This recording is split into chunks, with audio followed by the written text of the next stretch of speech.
The following is a special presentation of iRacing on LSRTV, your home for sim racing.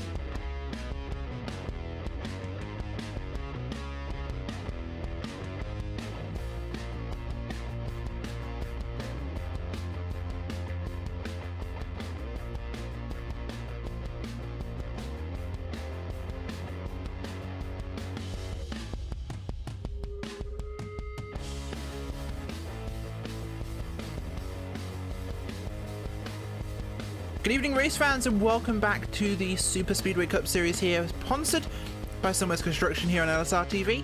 It's Rachel Whiteford and Gary Weaver, as always, here on Friday nights, and we are here for round number 10 on the high banks of Talladega.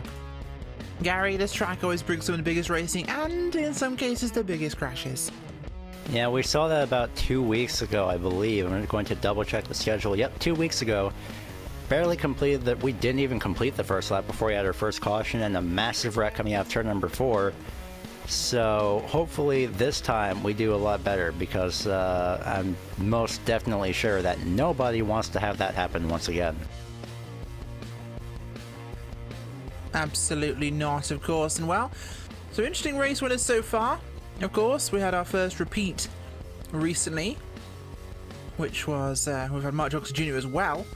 Actually, I believe, no, the first repeat winner was Frank Brasilia, who's won twice now. Josh Hanna won last time out, so first win for him this season. And of course, don't forget, of course, if the information will pop up for me, because for some reason it's being weird tonight. I love it when this happens with the documents. Of course, Sunwest Construction, founded in 1986, has grown into the premier construction and development company on the west coast of Florida. Over the past 30 years, they've built and developed over 17,000 condominium units, and now specialize in mid-high-rise developments as well as commercial buildings and hotels alongside Marriott and Hampton Inns. Of course, back here at Talladega, well, things are getting to the point of being exciting in this series. We're heading towards the end of our regular season, of course, which, Gary, puts us in a very interesting position for this. Of course, we have 2 races coming up with the really exciting ones. The Draft Heart Special, which is going to be round 15, and between rounds 10 and 11 we have the All-Star race at Talladega. So of course we're Dega tonight, we're Dega next week for the All-Star, then we're Dega again for race 11. They really like Talladega. Yeah, it's not like anything could go wrong or anything, so hopefully, once again, even after 16 seasons, and of course no one is perfect, but hopefully in these stretch of 3 weeks of Talladega that they'll finally get the hang of it near the end of the season, and of course we can see some great racing, maybe some 3 wide in the corners, provided they don't do anything risky. Doing something risky is what these guys specialize in, which is what makes this racing so exciting. But looking at our qualifying times in so far, looks like Rodney Wofford is doing his usual, putting this thing on the pole. 51.009 for him, which is a great run for this one. Everyone's got their 1 laps in so far, and the usual competitors who can beat him to the quick. Mark Jorgensen hasn't quite done it. He's second place, waiting for a couple more to qualify. Rod Flagg has had a wicked fast car all season long, so of course we'll have to see what he can do in terms of times. I'm not sure if he's going to qualify or not, but it seems to be nobody else will be, because we haven't got very long left at all. In fact, 15 seconds, and a number of these guys are still on pit road, so I think we have our qualifiers. 18 have qualified out of about, I believe we have about 28 here tonight, Gary, so some tactics at play. And I was about to say 29, but actually, yeah, you are correct. So 29 people. Chris Patton has not made his way onto the track, unfortunately, but like you mentioned, 18 out of 28 tactics, like you said. Some people decide to play relatively the safe route, because if you don't qualify, and hopefully you can start yourself in the back and then work your way out through the field. Absolutely, and starting in the back can sometimes be the safest option, but Well, these guys have to be careful when they go for that sort of move, because problems can arise. Either way, we're going to head to your starting grid for tonight's event. Cue the roll. Starting on pole tonight, row number 1, Rodney Warford. Outside lane will be Mark Jorgensen Jr. Row number 2, Josh Hanna and Harry Tiller, with Scott Warren inside row 3.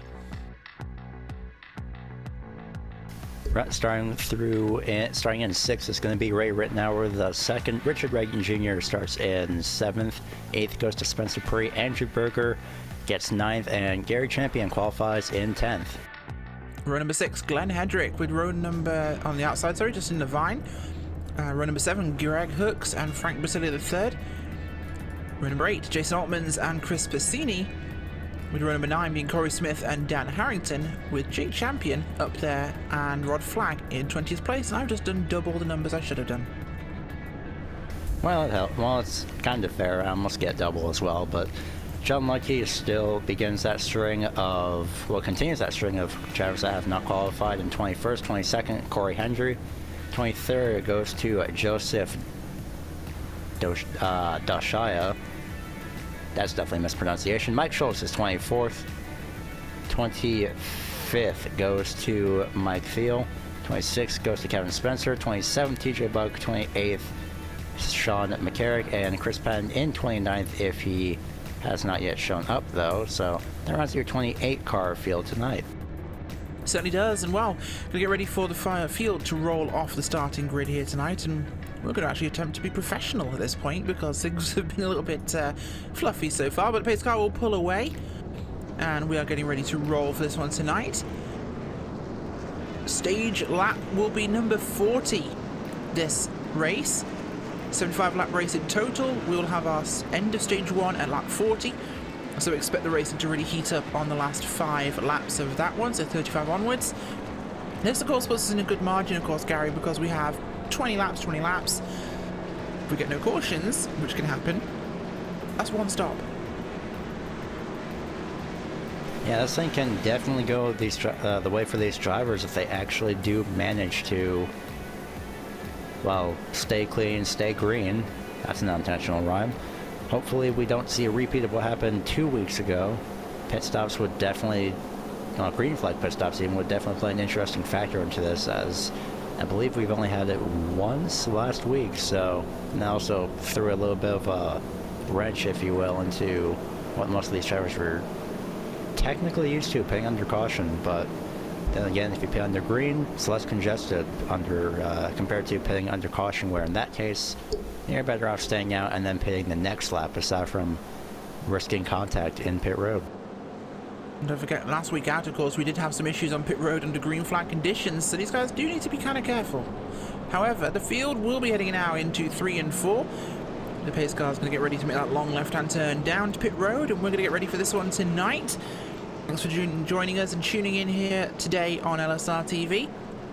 Expecting a great race tonight. It's a smaller field, but these things do tend to make it a little bit more exciting. So, great front row up there, of course. Wofford and Jorgensen Jr., last week's winner Hanna. Harry Tiller up there with a great qualifying. Just about, well, 17 thousandths off your pole there. This is how close these times are. We expect nothing less, of course. Pace car is about to come off the track here. We're going to get ourselves ready to go. Green flag racing here at Talladega tonight. Field under the command of Rodney Wofford for the long run through the tri-oval here. They'll exit the tri-oval and get the green flag from the starter's stand, and we'll be ready to roll this thing off tonight. 75 laps of racing here at Talladega, Alabama. Is green flag racing. Great start by Jorgensen Jr. and Harry Tiller on the outside. Massive start. Jorgensen will clear pole sitter Wofford into turn 1. Gary, that is absolutely massive, but well, here comes the pushing and shoving. Yeah, that was a great move already, but almost, oh goodness, it's already starting to get a little bit sketchy because everyone is just going all over the place on their own respective lanes. Luckily, they are staying in their lane. I don't think these drivers know if they do have turn signals. I'm pretty sure they don't because they are stickers, but that outside line is pretty much, well, starting to fall back right now already. Harry Tiller did have the momentum, but right now he's stuck with Ray Rittenauer along with Spencer Pree. I've seen the 94 of Frank Basili and the 1 of Chris Bassini. Those drivers are all on the high side. Not really a lot of momentum as they're not hooked up to one another. Certainly outside line, collapsing back actually really fast already. Everyone's searching for spots in the low line here to get themselves into a comfortable position to run this race here and stay out of trouble. Seems like everyone's had enough of the wrecking and they want to have a nice quiet one here.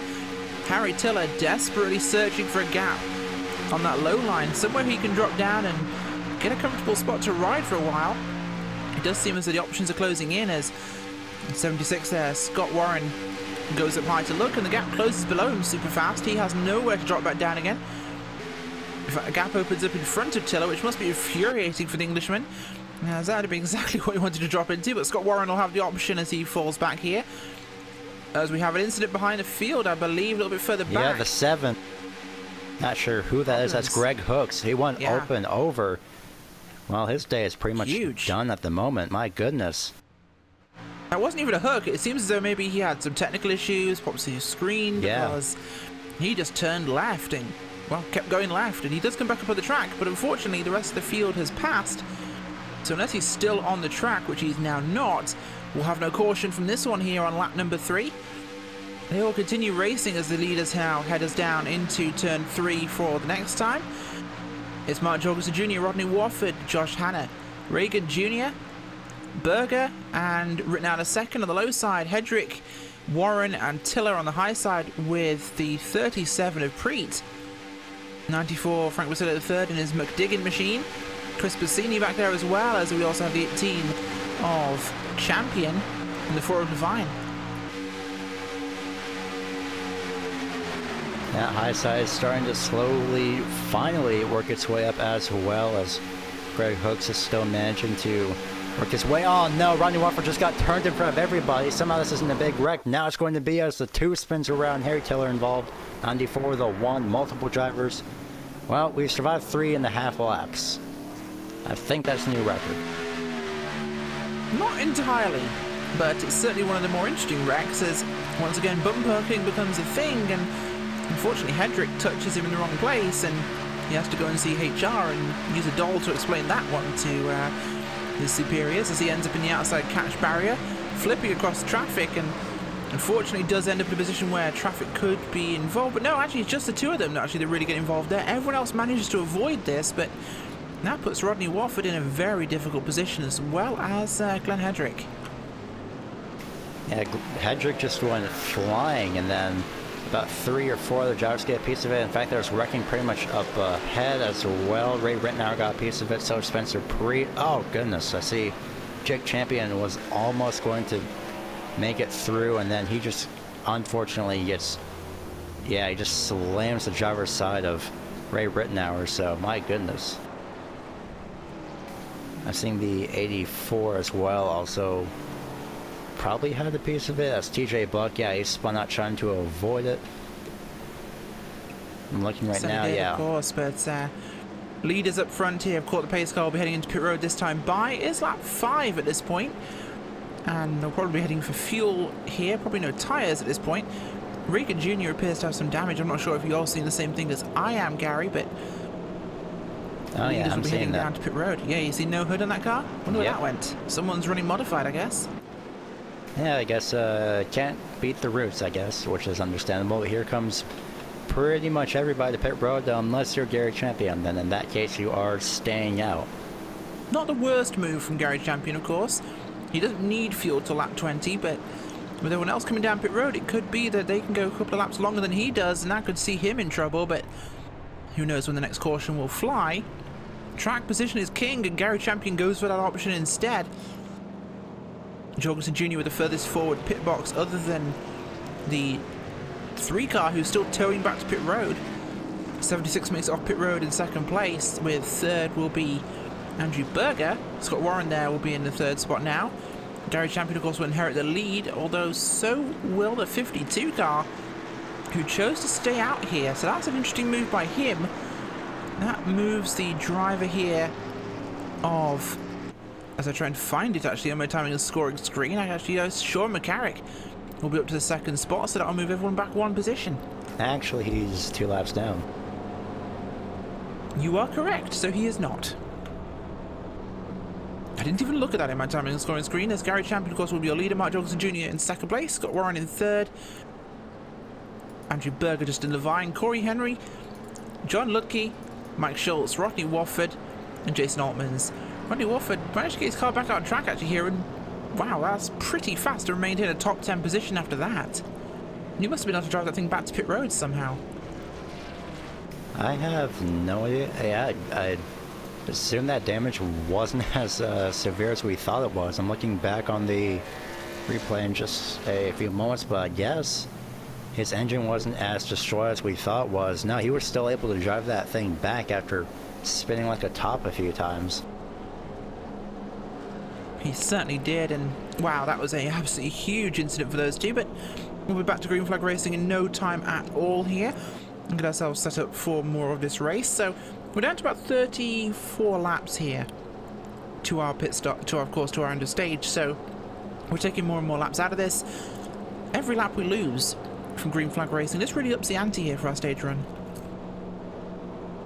Yeah, of course, that also ups the ante on everyone trying to make moves, but in this case, whether it be the stage or the race itself, it is really early on to be making any kind of moves, although running the outside, or in this case the middle lane, if you will, especially in the corners, that makes sense. You know, you want to get up to whatever position you can and just see what you can do up there, and that's pretty much it actually.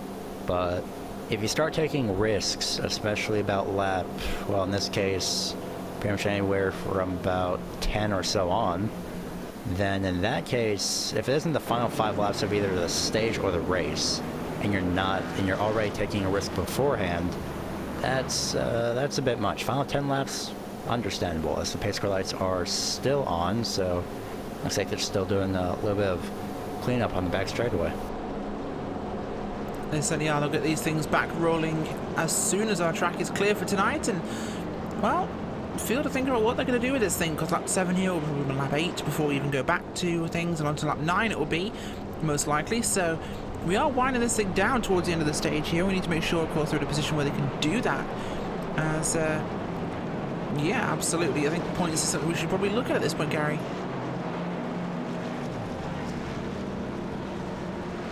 I know you mentioned the points I was stretching, but yeah, points I guess I will mention anyway. People that are in: Jorgensen, Wofford, Cozy, Hedrick, Vasilia, Victor Bartlett, and Gary Champion, who is actually currently in the lead. He absolutely is, of course, and I believe the document's actually updated for us here, so we can take a look at those. Mark Jorgensen Jr., Rodney Wofford, Michael Cozy Jr., Glenn Hedrick, Frank Vasilia III, Victor Bartlett, Gary Champion, all in on wins. Andrew Berger, Scott Warren are just outside that with Spencer Preet and Corey Henry. Justin Levine, those are your top 12 who are in. Rob Flagg, Robbie Lyons, and Daniel Harrington just outside that bracket. Lyons and Harrington have about 3 or 4 points off of each other, and I am going to I'm taking a quick look through the field just to make sure. I'm not seeing either of them. I'm not seeing Robbie Lyons or Dan Harrington, so I see Daniel Harrington. He's here actually. He's currently sitting 19th or so right now, so that's unfortunate for him, but this is going to send Robbie even farther back, and Rod Flagg, of course, is here sitting in 10th, so as compared to Justin Levine in 5th, so about 5 position difference between those two, as Rod is probably just checking his steering just to make sure. Well, don't forget, Robbie Lyons has a great excuse whenever he's not in the car here, because it normally means he's at an actual NASCAR racetrack where he's running in the truck series. So in terms of excuses, they are fantastic as we finally get the 1 to go signal. I don't feel like I've seen that somewhere. I'm actually going to do a quick search on that just to make sure I actually did read that. That sounds familiar. He is. He's actually at Martinsville this weekend. Yeah, maybe that's where I've seen his name. Or, well, if it's just this weekend, then that's probably... Do you want to know where the Sunwest construction sponsorship for this series came from? It actually came from his truck. Oh. So it is a thing. An actual thing. That makes a lot more sense. does, doesn't it? It's amazing when we actually put context into things, but... Whoa! Hello. Problems there. I think Jorgensen shut off his engine, and he can't restart Jorgensen can't find his engine start button because he is rolling down the track here. There we go, he got it. Oh, he finally finds the ignition button and gets that thing started, as we nearly had a massive checkup there on the backstretch as Jorgensen's car just cruises to a halt. Everyone gets this thing going again. We'll be going back to green this time by now. Everyone's realised where their ignition is.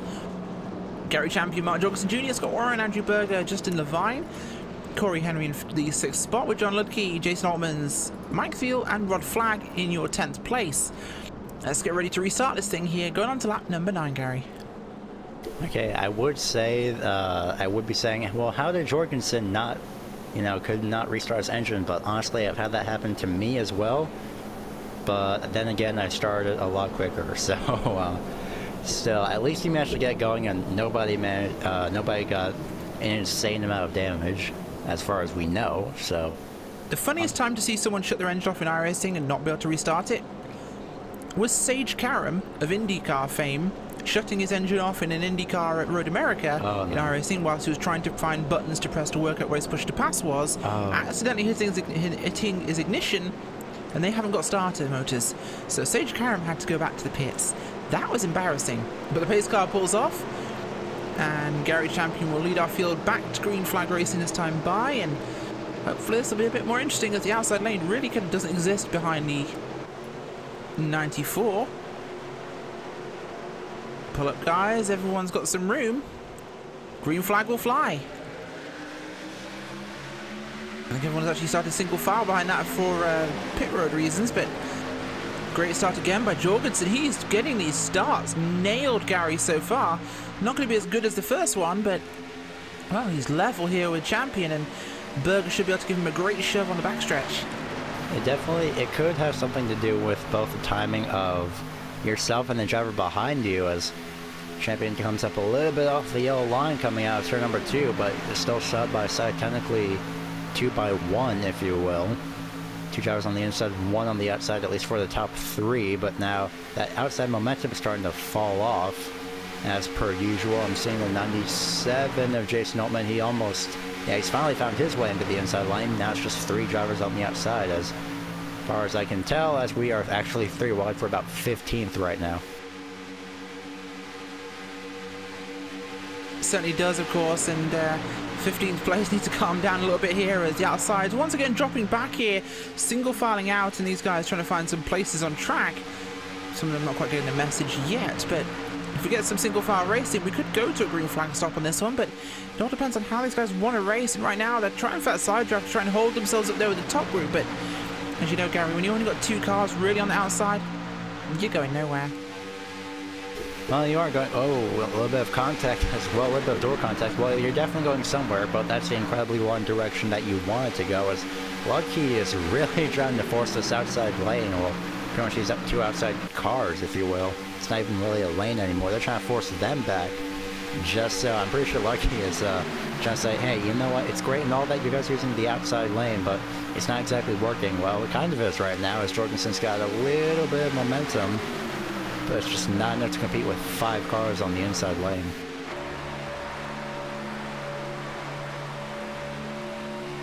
Okay, they are indeed, as they're still dropping back now, trying to get back in line here. Berger looks like he's debating going down, as Jorgensen Jr. looks like he's giving it a last-ditch effort here to try and hold on that outside lane, as they aren't quite as organised as they'd like to be on the low side. Top 7, they've broken away really from the 61 of Thiel and Corey Henry back behind them. That's the 13 of Doisha just behind them there, the bright yellow car.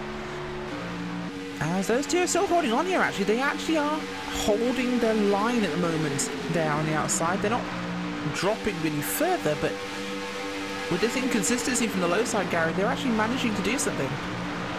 Yeah, Lucky has to stop trying to force these guys out and just let the draft do that for them, because... Okay, I was thinking a little bit of a bumper hook. Yep, there it is. John Lucky gets turned, saves it. Nope, never mind. Back up into the track. This is going to be terrible. Yeah, there it is. Problems there with John Ludke, as we'll try and get a replay for you here of this one. As once again the bumper hook classic comes into effect. Oh, Altman goodness, hold it. catches him. Josh Hanger wrecks in turn 3 as well. He got a piece of that in the back straightaway. He does indeed, as he comes up the track and spins in front of traffic. Everyone tries to avoid it, but oh, Hanna gets tagged, gets sideways. Big problems for Josh Hanna, as we end up with another big dramatic incident. Hanna smacking in the outside wall after he just couldn't hold that car any longer from the wobble he got. Up into the outside, hit by the 87 there, that will be written down in a second. Down to the infield, and wow. That is caution number 2 of the night here on lap number 12. We're going to go to a quick commercial break here. We'll be right back with you in time for the green flag.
The car behind me is my Chili Bowl midget, the one that I won the Chili Bowl with.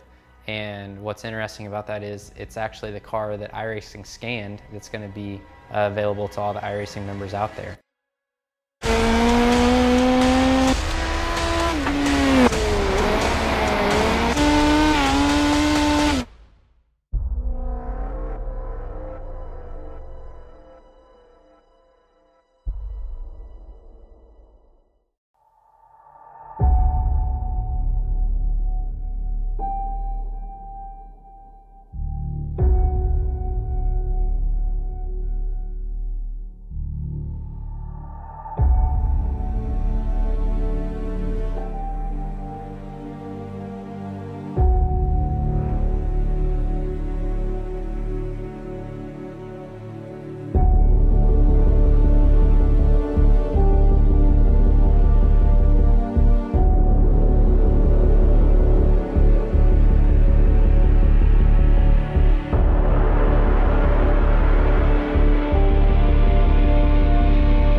Red Bull GRCs are now available on iRacing.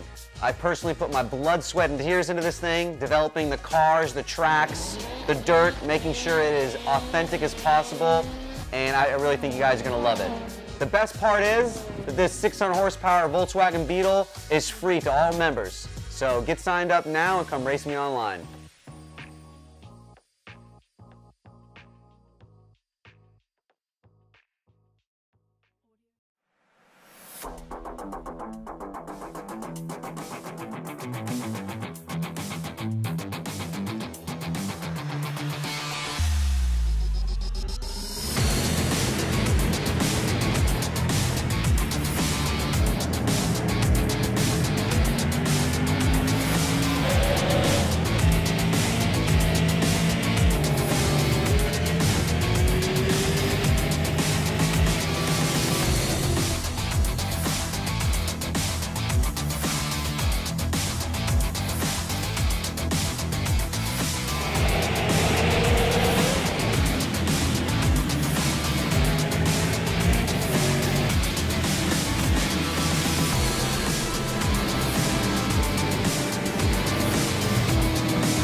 The yellow flag is out. Pit road is now open. Keep your eye on those gauges. We'll give you 4 tyres. 3, 2, 1, now.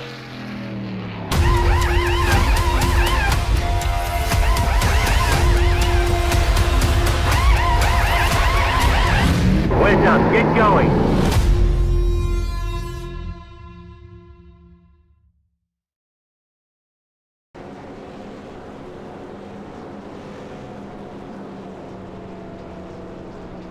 Welcome back to the Superspeedway Cup Series here on LSRTV, and we're halfway down the backstretch here, ready to go for the restart here on lap number 16. We're still in a 1 pit stop to go if this goes green sort of race stage, and this is one of those series, Gary, where you're never quite sure when that green flag run will happen, but they do. Yeah, it does happen. It unfortunately just does take a while because everybody, I'm pretty sure, I think for last week it actually did happen after we got the stage, so that could be a thing, that maybe that all these drivers are going at just a little bit too hard for the stage instead of the actual end of the race. But hopefully we can get that green flag run in this time around, because it would definitely make for an exciting stage. Certainly will, and well, they're heading out of turn number 4 here, ready to get restarted here at Talladega. It's Champion, Warren, Levine, Harrington, Buck. Your top 5 with Jorgensen Jr., Altmans, Wofford, Preet, and Chris Bassini in the 10th place here. Ready to wind things up once again. Pace car takes its turn down to pit road. Field in the command of Gary Champion, who of course stayed out in that first one and came down this time, so he is back on sequence and he's maintained track position here, so good strategies from Gary Champion. As the green flag will fly in just a second, the starter has it in his hand. The green flag waves. We're back under racing conditions, and the outside doesn't get quite the start this time. Levine hot on the bumper at the 18, gives him a great shove, but Jorgensen pushing the 82 there. Harrington hard. Gets him to Scott Warren. The outside really hooks up here mid-corner, way more than the bottom line as the 84 drifts up a bit.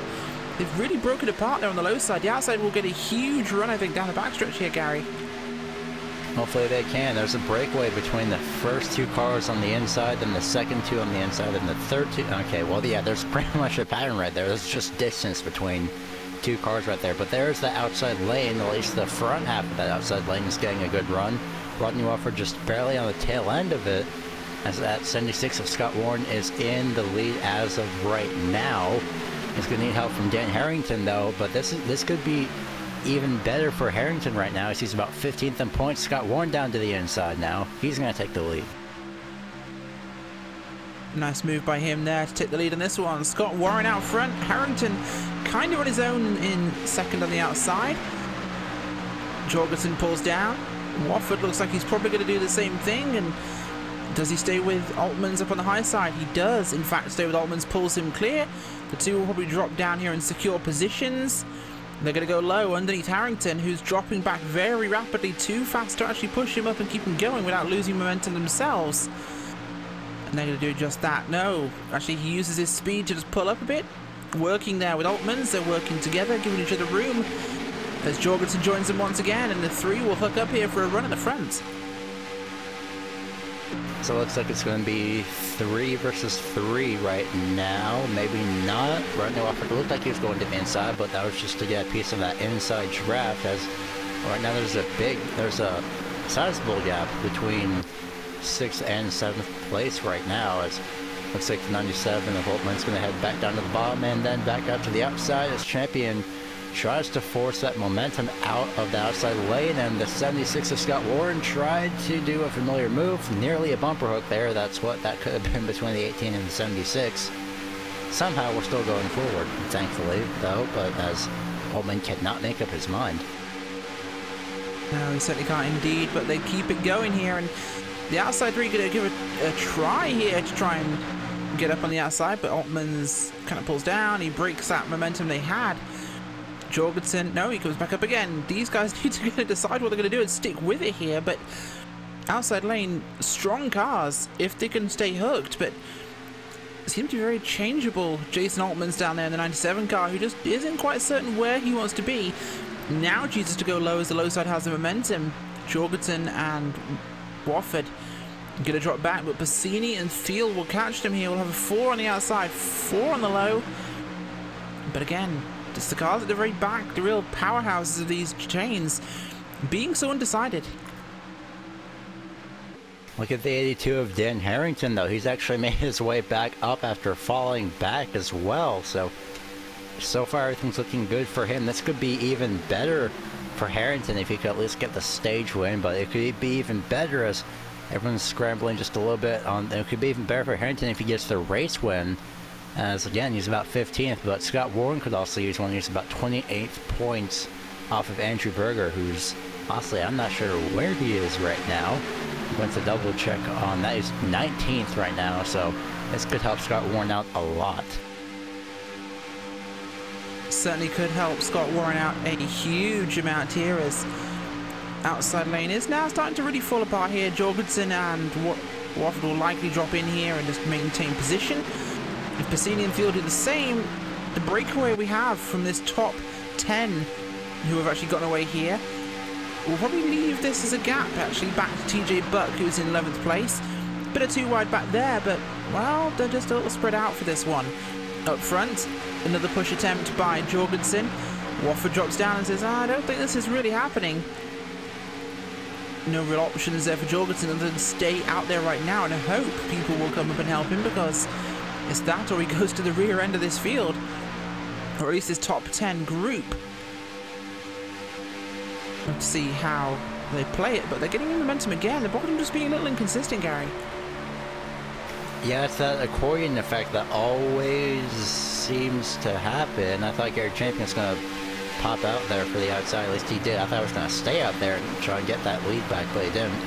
But it's always that accordion effect for the inside lane. Champion's trying to hold down the bottom lane. He's just moving all over the place. I think it's just the fact that he doesn't know exactly where Jorgensen is, but oh my goodness, yep, nope, okay then. That's a little bit close, as now the 12 Corey Henry's gonna join this party of, well, now it's basically an 8-car mini pack in this case, as there's still a sizable difference between both 9th and 10th. That's Chris Bassini and Mike Thiel. Right now the outside lane's finally got some momentum. I think though it's because Gary Champion's just too busy trying to force the outside lane to stop its momentum instead of trying to get that inside lane keeping its momentum. Absolutely, and for now both lanes really being very consistent with how well this actually operates, so they're just, neither side is really trying too hard. Lap 24 here, they're maintaining a pack, but we're not really seeing much difference in terms of movement of each lane. Both kind of stalling themselves out, which gives us this very kind of consistent pack effect we're seeing. Altman's trying to pick a lane as a side draft is being employed by Jorgensen Jr. and Wofford as they endeavour to try and get some momentum over Warren and Champion, but so far just really not proven to be anything too interesting at this point. They're just sitting there, and it's kind of hard to commentate guys who are really trying to sabotage their own momentum. And oh, Champion again, he's all over the bottom lane. Is he going to get, he got loose just a little bit, he got sideways as well. There's that momentum loss. And I had to pause for a second because I was just taking that situation again. Jorgensen to the outside, he's clear if he wants to come down, and he does. That momentum, that strategy, if you will, that tactic that Gary Champion tried to use has just costed him and Scott Warren a position, at least for the inside lane. But people are, and actually one noticeable name that's not here that I didn't even notice actually, but well, actually I did notice, some people are pointing out, is Michael Cozy. He's not here actually. He's usually here most of the time. He actually is in on a win, so that is understandable on why he's not here. He's probably just missing this week, as now that outside lane has an excessive amount of cars, about 2 more than usual, so it's now 6 versus 4. Can Rodney Wofford get that momentum? Dan Harrington back up to 4th as well.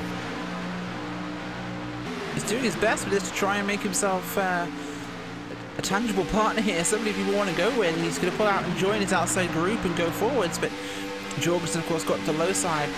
Looks as though a good charge here by Wofford. Will he clear him? He's not going to be clear enough. Harrington just doesn't have enough steam to get him further forwards. And it's just not playing out in his favour right now, although his top 10 pack has really closed up now. 2 lanes of 5 as, oh, Champion needs fuel. He has to come down here. Only pitted on the first caution. He's got to come in for pit stops now. He has to come on his own, so that's kind of him sabotaging his own race with a strategy mistake.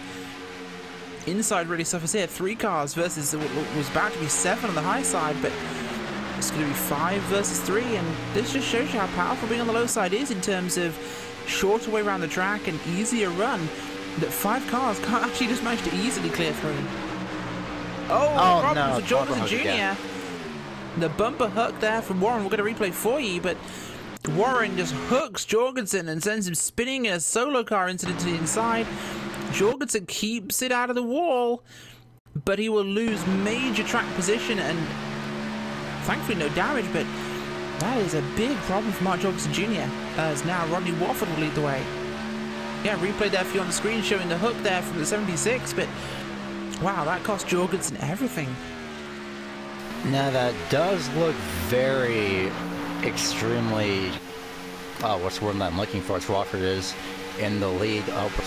Controversial, but I think what Scott Warren was trying to do was get his engine, just peek out and cool his engine down as quick as he could, and then go back up again. He did it twice as well. Maybe that second time he didn't mean to do that, as or back to your live, as we are all single file, and I think everybody has just got that realization of, okay, if we're all double file, that's going to happen again, then something worse is going to happen, or pit stops, never mind. Corey Hendry, oh goodness, Jason Altman is going to overshoot, miss the pit stop into Corey Hendry. Oh my gosh, we'll try and show you what happened there, because that is pit stop mistakes 101, as a spinning Altman just gets the back wheels on the grass, and that sends him all the way around, and he just slams Corey Henry in the rear wheel, tipping the pair of them. This is actually going to screw not just them, but this will screw Rodney Wofford here, as you saw the replay there, as he just goes wide, slides to the grass, and just dumps into Henry. But this really screws up the 3, but he might be able to get out with 1 of Bassini here, and the 23 of Flag, and join those guys. But I believe he may have sped, because the 3 is spending an extraordinarily long time in pit road. Yeah, that's going to be more costly for Rodney Walker. But I think he was waiting for Altman's. No, he was waiting for Altman's. Oh, okay. But speaking of Altman, I think that was a last-second mistake, because he did stay behind Scott Warren, then he braked in the middle of pretty much the middle of the track and then turned down. So as unfortunate as that is, there's near contact, and well, that just costed him his race, as Levine almost, I thought it was going to slide through his pit stall. He slid through the number 7's pit stall. He's still going, so we now have Scott Warren, Justin Levine, Darren Harrington, and Mike Thiel in pit road right now. Yeah, we do indeed, and those guys, of course, will get themselves back out on the racetrack here and back under running conditions, but oh, tough run for these guys in terms of getting into some trouble in this thing, as pit stops once again proving very difficult for some of these guys.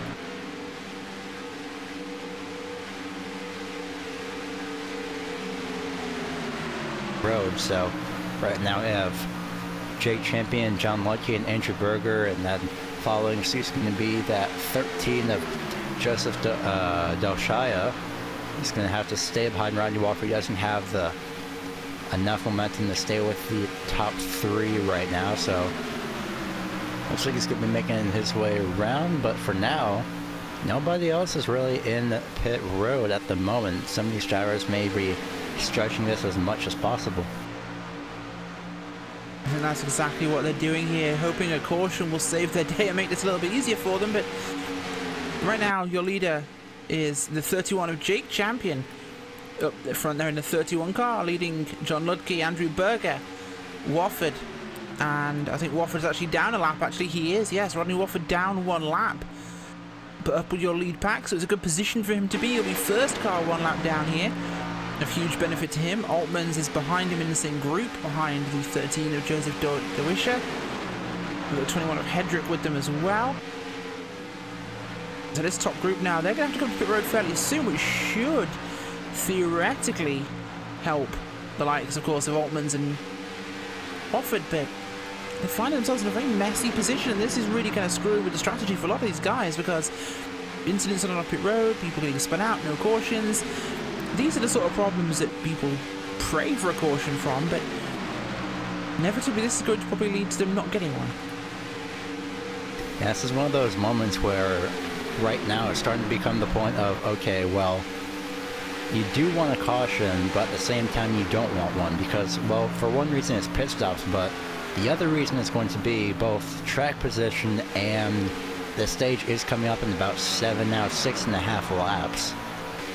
So, of course, it's just the one thing where you just have to hope that, depending on your strategy, either you do get a caution or you don't get a caution.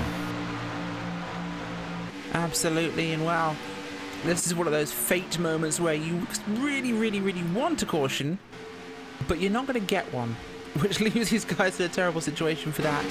And, of course, finding themselves in really a difficult position with how things have unfolded. But these are the cards you dealt sometimes in NASCAR racing, and this is what they're having to handle as it stands, because you see something happening, Gary. Yeah, just insanely close racing right now. It's the 24, the 18, and the 3 are all just bunched up. I thought Berger was going to try and cut off the 3, or personally, at least that's what I would have done from a gyro standpoint, because, well, it only matters for at least the lead lap cars that you just want to stick with. But then again, you don't want to have yourself do something create yourself indirectly, create a caution. But right now, it's pretty much only the top 4 that are with each other, but they're but that 3rd and 4th are separated by 4 lap cars right now. Could be 5 if Dan Harrington, well, he doesn't have enough momentum, unfortunately. So 7 laps actually. And apparently I cannot count laps correctly. Now it's 7 laps. 7 laps until your stage end. Next time it's going to be 6. Actually, no, it ends at the completion of lap 40. So on 41. Goodness, laps are confusing all of a sudden. Now it's time for us to wonder, does any of the top 4 have enough fuel to make it? That's going to be a tough question. I don't think they do, but I think we're too far out actually from this position to actually make it, because the caution on 16, so although we want that to green on about 20, so actually it could be plausible. They might be close, of course, save a few laps under caution, and if anyone topped off under caution before coming back onto the track, so in the last couple of laps, they are theoretically may be able to. It'd be great to see one of these newer drivers get that stage win through an absolute strategy call. Hopefully they do. I would be bringing up Scott Warren about that, but he is 11th right now, so he's 1 position out. He's actually all the way back in pretty much the trial right now, so as Richard Reagan Jr. makes his way to pit road. Jorgensen and Greg Hooks also to pit road. So that's going to, looks like they could make it as well. Hopefully for these drivers that they can make it, that they do have enough to make it. It's just something that that we'll have to find out. So we have now 3 laps, or should I say 4 laps, if you will, until the stage completion. This is when things start to get a little bit interesting. Yeah, it certainly is, of course, and well, these guys have now found themselves possibly in unknown territory, really, although we have got a couple of guys up here who are known faces, of course, but they are laps down. Don't forget that. Wofford and Altmans, importantly, are laps down. So is Mike Field, I believe, in that group as well. So contenders at this point. Oh, they have to come down pit road. But will Berger try and stay out here? Could Berger be in a position to go to the end? Is he going to chance it? He's trying, and he's definitely trying to at least make it as best as possible. Because if he, I think his mindset is if he has Rodney Wofford to help him, he can save just that small bit of fuel to at least make it across the start-finish line. But right now, there's, well, not really going to be a lot of many moves, and in fact, I think whoever was in third is actually fourth, I should say, has also went to pit road. That was, I believe, John Lunkey. Honestly, not sure. There's someone that was in fourth, as tailing the back of the lap cars, but now they are no longer there. So this just leaves Berger. He's going to head to pit road. But right now, I'm looking at timing and scoring. Jake Champion is currently scored in the lead as of right now. Aside from Andrew Berger, who just makes his way to pit road. So right now, this could be Jake Champion, who can get this just in the nick of time. That's something we're going to have to be finding out as well. Not anymore, as we have a huge train of cars that have already pitted previously. They're going to be coming up on him. They are indeed. We're going to have to work out who will end up in a position here to take the end of this stage, because we're 2 laps away. And I think it's going to be Chris Bassini actually leading this group, who will come past Jake Champion on his own there, who was leading, but now will not be. So it's going to be Bassini, Warren, Levine, Flag, and Basili the third. That 5-car group will be the ones who compete to the end of this thing. On to 39, we'll be on to lap 40 next time by, so it's 2 to go here. White flag, end of this lap. Andrew Berger just now coming out of pit road, but this main pack is going 200 miles an hour, if you, well, roughly 200, and then Berger's going 20 off of that right now. Henry is going to move out of the way. If Berger does have enough momentum, although not, nope, he doesn't. I was about to say if he does have enough momentum, he could stay out front, but that's most certainly not the case. No, not at this stage. That's definitely not what's happening. Not what he needs to have happen either, because right now, this one will have to be decided amongst 5 cars on the racetrack for the end of this thing. Last lap of the race. Where will this go? However, the flag comes out when 10th place crosses the line, and well, 10th place is only now crossing the line for the start of the 1 to go. And that will be, of course, Gary Champion. So that's an interesting factor to remember. Here comes Warren with a challenge on Bassini, with Levine and Basili the third for your lead. They have a whole lap, basically a lap to defend this for, if they get across the line to stay in the lead. So crossing the line here does not give it to Scott Warren. He's going to have to hold on for most of the lap until we get our caution. Scott Warren, though, will be on the inside. No real challenge from the outside. Bassini wanted to try and move up, but he wasn't clear. Scott Warren will come across the line in first place, but when will that caution flag fly? How long must he hold on for here to take the stage win? On lap 40 of round number 10 here at Talladega, they've given up. They've pulled into line. Caution will fly. Scott Warren takes the stage win. That's going to help out Scott Warren to an immense amount. 9th place in the point standings, 28 points off compared to, well, he's 20 points off of Andrew Berger, who was looking through right now 7th in the stage end. So every little point counts, and that could help Scott Warren just for this time around. Yeah, it certainly does, of course. That's exactly what he needs to keep it as, because it's going to put him into a very difficult spot. As it stands, though, we're going to take a moment here to have a look at your running order, of course. And this stage of the race, well, it's our midway race break here on LSRTV. As we cross the halfway point in tonight, this is brought to you by iRacing, leading online racing simulation developed from the beginning as a centralised racing and competition service. iRacing organises, hosts and officiates races on virtual tracks all around the world. In the fast-paced world of esports, iRacing is a one-stop shop for online racing, with officially sanctioned racing from NASCAR, IndyCar, IMSA, World of Outlaws, Global Rallycross and much more. We're taking a look at our running order. It's Scott Warren, Chris Bassini, Justin Levine, Frank Basilla III, Rod Flagg, Jake Champion, Andrew Berger, John Ludke, Rodney Wofford and Gary Champion. Mike Thiel, Jason Altmans, Dan Harrington, Corey Smith, Harry Tiller, Spencer Preet, TJ Buck with Mike Schultz, Joseph DeWisher, Mark Jorgensen Jr. in 20th place with Greg Hooks in 21st, last car on the lead lap. First laps, cars one lap down include Corey Henry in 21st, Glenn Hedrick, Richard Rigger Jr., Sean McCarrick, Kevin Spencer, Josh Hanna, Ray Rinell second, and our non-starter Chris Patton. That's of course been a look at your iRacing midway race break, and for more information on the wide variety of sim racing possibilities online, visit iracing.com to sign up today. Thanks to our friends at Red Bull Global Rallycross, you can now visit iracing.com/membership and use the code PR-GRC for an opportunity to start your career in iRacing with 3 months for only $5. That's promo code PR-GRC for new members only.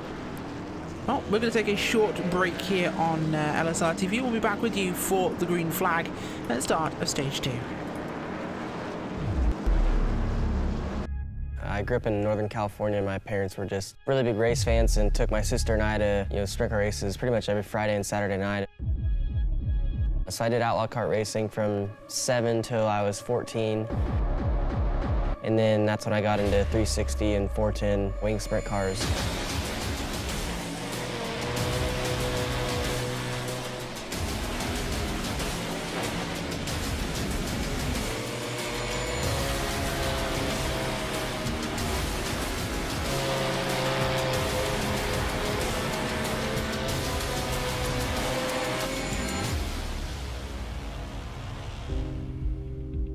There's just something about dirt racing that's just, you can't get anywhere else. I enjoy going back to race them whenever I can. I get to run about 20 to 25 dirt races a year and try and put on a show every time I'm there.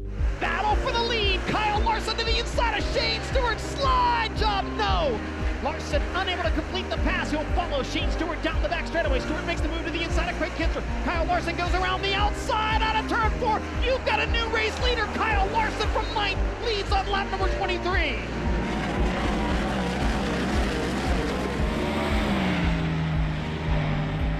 I'm probably just a little more relaxed, I guess, at the dirt track just because it's for fun. Where the NASCAR stuff, it's points racing and a lot bigger sponsors and stuff you have to please and all that. You're there for 3 days a week, so your approach is a little bit different there. Where sprint cars, you're there for 5 or 6 hours and moving on to the next racetrack.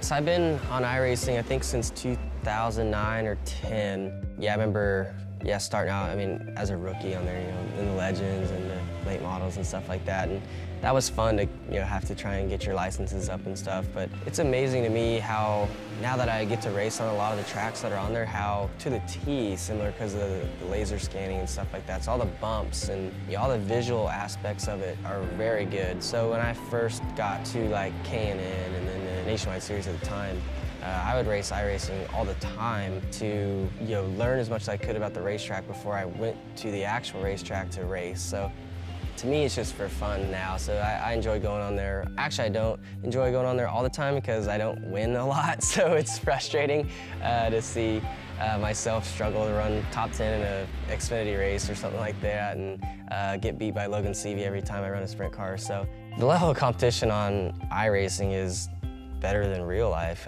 You've got thousands of drivers on there that, a lot of them are probably better than the people you see on TV. They just haven't had the opportunities to make it, but can kick butt on there, and you can spend all day long running thousands of laps a day, so you can get yourself, really good at it. So competition level is just unbelievable, really, on there.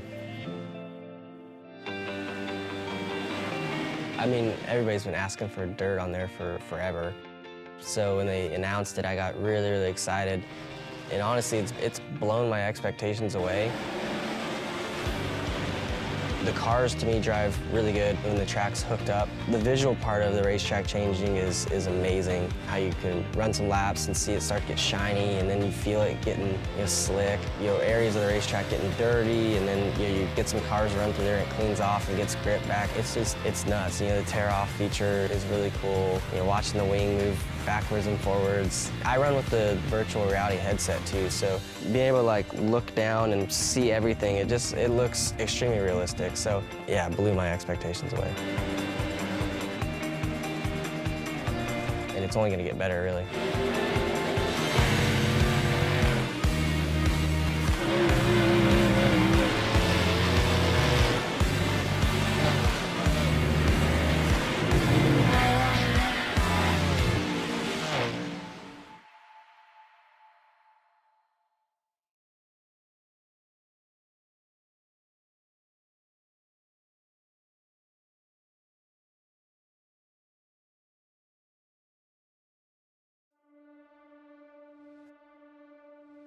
When I was 16 years old, I was working in a Goodyear tire store, and my boss actually built an old dirt car, street stock Monte Carlo. Went with him one night, fell in love with it. It was a hell of a race, hell of a party, and a big fight afterwards. I was like, this is it. This is it for me. It wasn't long after that, I was driving an old 78 Camaro out of the weeds at that guy's farm. We pulled that thing out and made a race car out of it, and away we went.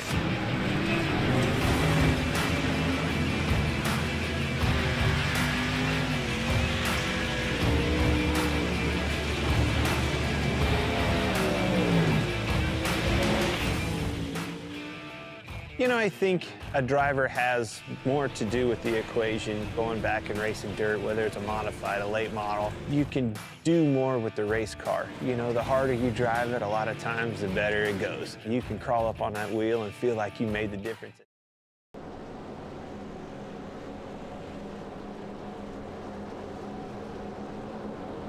Welcome back to the Sunwest Construction Superspeedway Cup Series here on LSRTV. It's Rich and Gary with you here for the second half of tonight's race, stage number 2. Of course, we had our stage winner last time out, of course, and that was the 76 of Scott Warren, doing a fantastic job there. But restart here will be Justin Levine, Scott Warren, Rodney Wofford, Gary Champion, Chris Bassini, Andrew Berger, Jake Champion, John Ludke, Mike Thiel, and Dan Harrington is your top 10. We're going to get ready to crank this one up a notch and go for the second half of this race. 30 laps left in the book here tonight, Gary. It's going to be intense.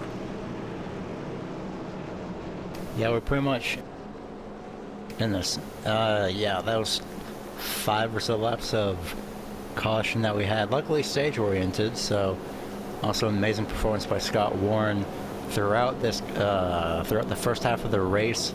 If he can get the stage win, then he can probably, emphasis on the word probably, get that race win. So hopefully Scott Warren can replicate his performance, as right now he's already blowing ahead as the pace car pulls off. I'm just going down through the travel, ready to take the green. Does indeed, and we'll be getting that green flag very shortly for Justin Levine, and well, we're ready to go racing. Green flag flies. Not the best start by Warren, but a good start nonetheless. He stays fairly level.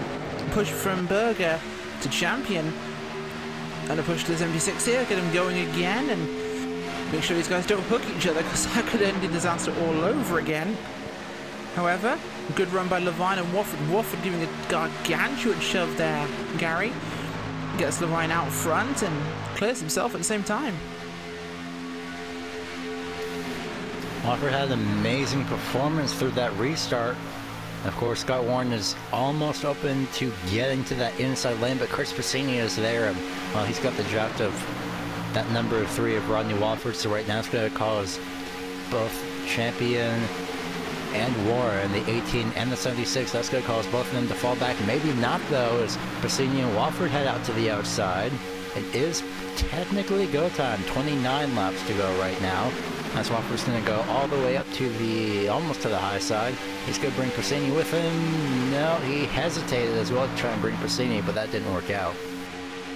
No, not quite at all there, as outside starting to fracture a little bit here.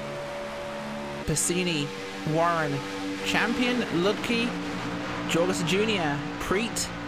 And now Altman's on the high side as you've got Wofford leading the way on the low side with Levine, Champion, the other one, Jake that is, Berger, Field, Harrington, 10 car back there of course, Corey Smith, and as always undecided Jason Altmans, who keeps picking a line at almost seems like a win.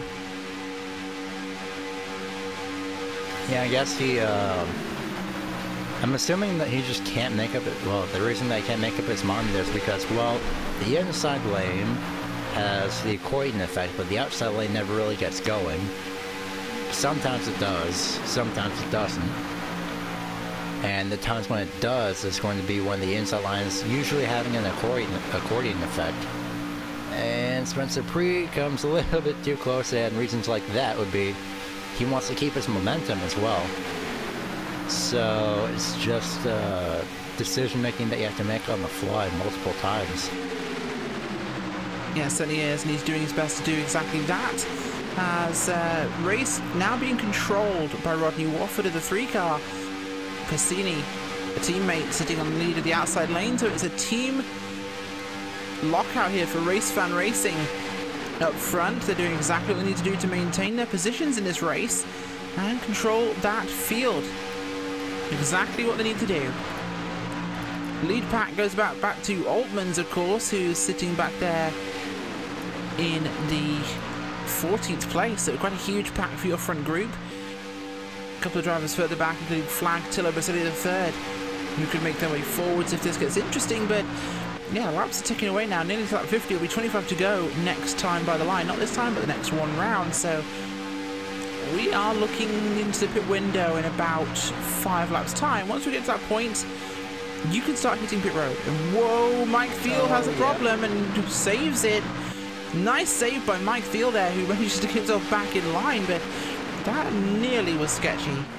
Yeah, that 61 was on the apron. Yeah, he went up just a little bit, then he got to the apron, and somehow he managed to save that. I can understand that happening at Daytona when you get the 2 tires onto the tri-oval exit and you start to lose grip, but that was an impressive save, even though he has fallen back to 23rd. At least he is still problems. Rolling. Oh yeah, Gary Champion. Yep, Gary Champion with problems there. Huge scramble of cars.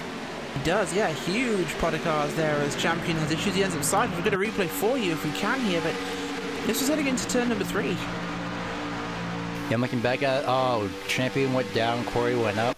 They both have the same. Corey went up just a little bit, actually. Tapped him. Altman got a piece of it, Preet got a piece of it. That was basically... But straightens him up and everyone kind of stays in the right direction. Yeah. So that's how you get a wreck. If you're going to wreck, at least make sure that the guys you hit straighten you up.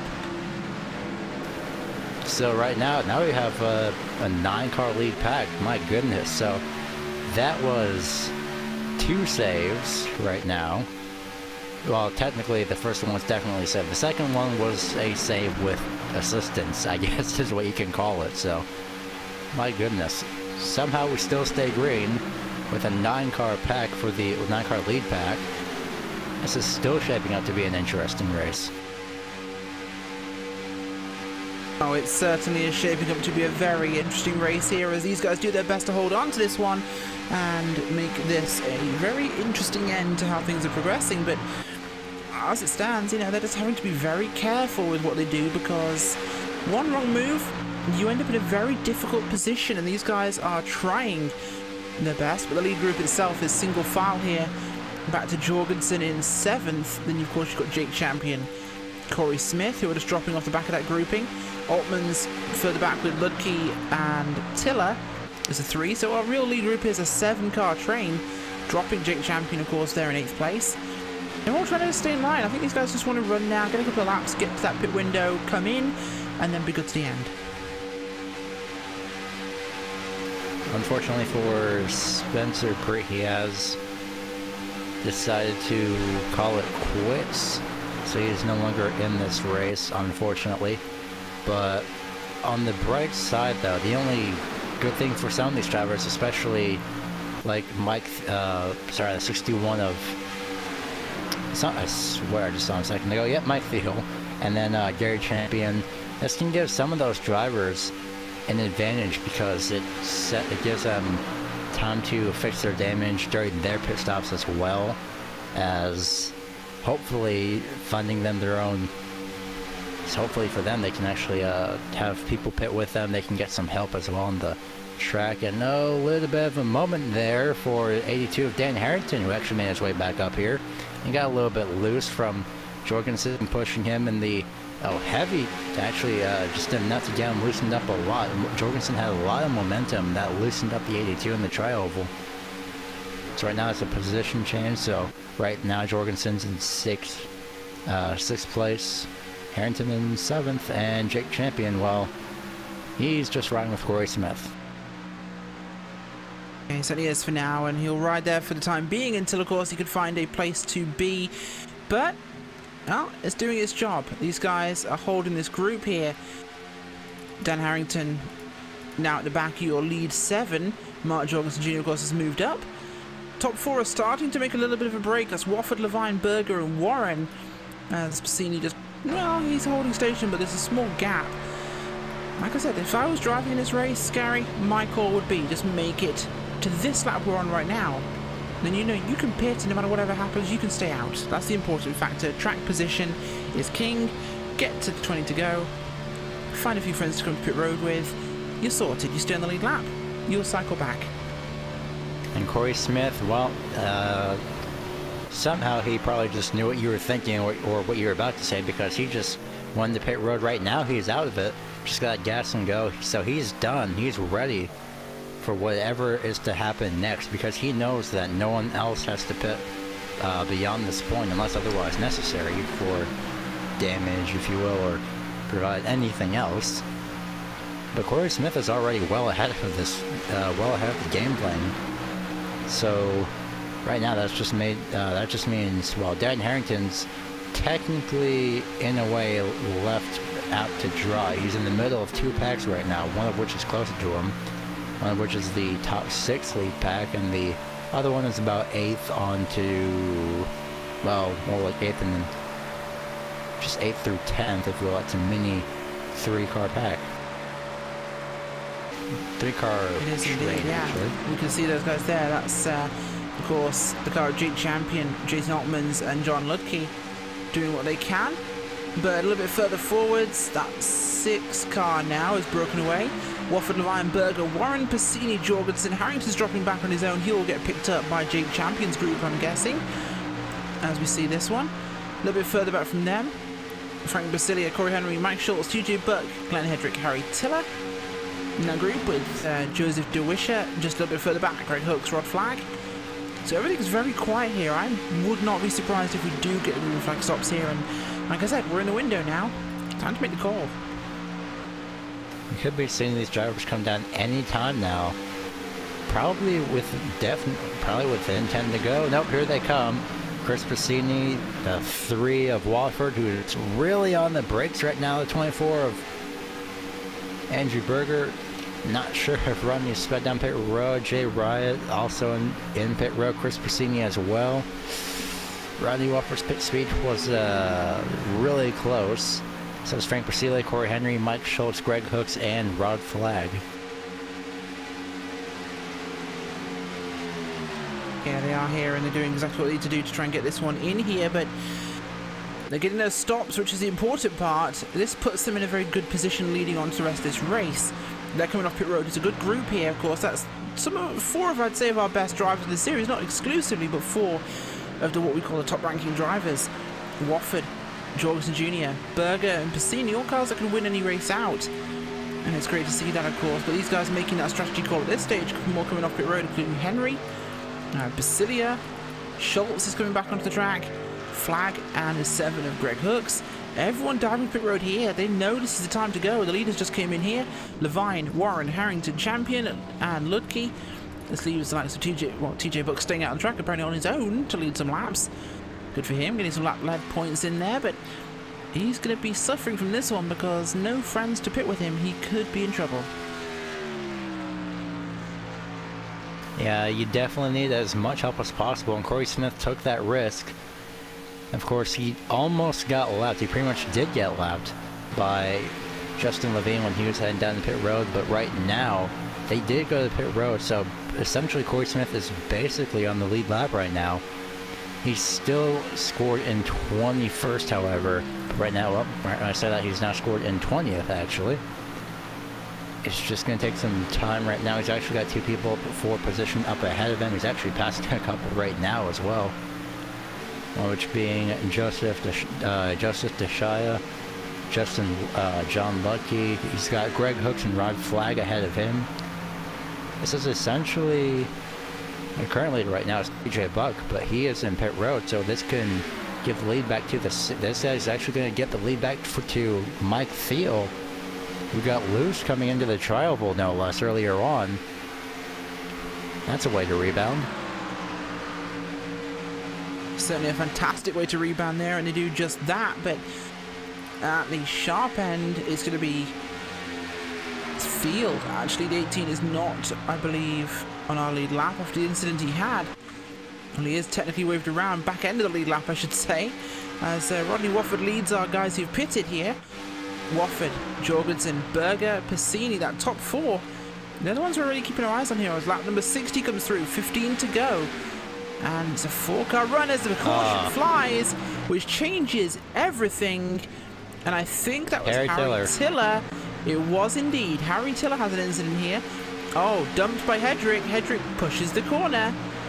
Round he goes, hits the outside barrier. Oh, big hit there. And it's a standard cause of a wreck in this series, it seems. The bumper push.